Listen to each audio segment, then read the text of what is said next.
All right, today's message is called Foreclosure, the F word for credit scoring. Millions of Americans are learning about the foreclosure process really for the first time, up close and personal. If that describes you, you'll want to become prepared for how the process works, how you'll be treated, and what your options and protections will be as you go through it. I hope this brief overview of the process will help you.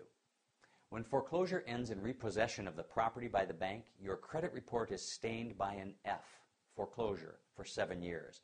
It is truly the F word on your credit report. You should avoid it at all costs. No other stain on your credit report does as much damage for as long. And part of the reason for this is that it actually is very easy to avoid.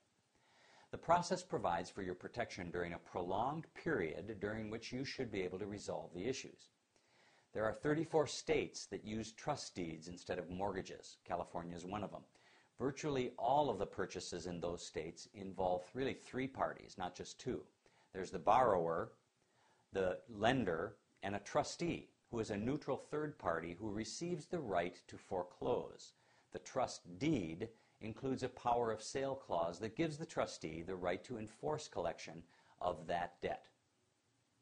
Collection of the debt is ultimately enforced by the beneficiary, that's the lender's right to sell the house when the homeowner, the borrower, fails to make the agreed upon payments. In a non-judicial foreclosure like this, the trustee must meet few requirements before selling the property. In comparison to a judicial foreclosure, non-judicial are quick because the trustee doesn't need to obtain a court order to foreclose, nor is court supervision required to sell the property. In California, the timeline of a non-judicial foreclosure really begins with when the trustee files a notice of default, NOD. It's a letter sent to the homeowner notifying them of default on the loan. The next step then is filing the notice of trustee sale, the NTS. No sooner than 90 days after NOD, NTS can be published. The trustee must publish a notice of trustee sale in the local paper and simultaneously file that notice with the county recorder's office. And then no sooner than 20 days after that notice is filed, the home may be sold at public auction for the amount of the debt plus foreclosure costs. Now, judicial foreclosures are much more complex and therefore they take longer.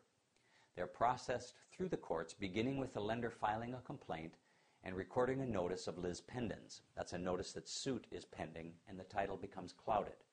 Judicial states with notoriously long foreclosure times include Vermont, where it takes about 210 days, Florida, 180 days, Nebraska also about 180 days, and New York beats them all. Sometimes it takes 19 months there. You can actually see how long it takes in your state by going to foreclosures.com and clicking on your home state. For more information about your protections during foreclosure, and for information about workouts, specifically about loan modifications, get my free CD. It's called 60-Minute Loan Modification Secrets, and you get it at 60minuteloanmodification.com. Thanks.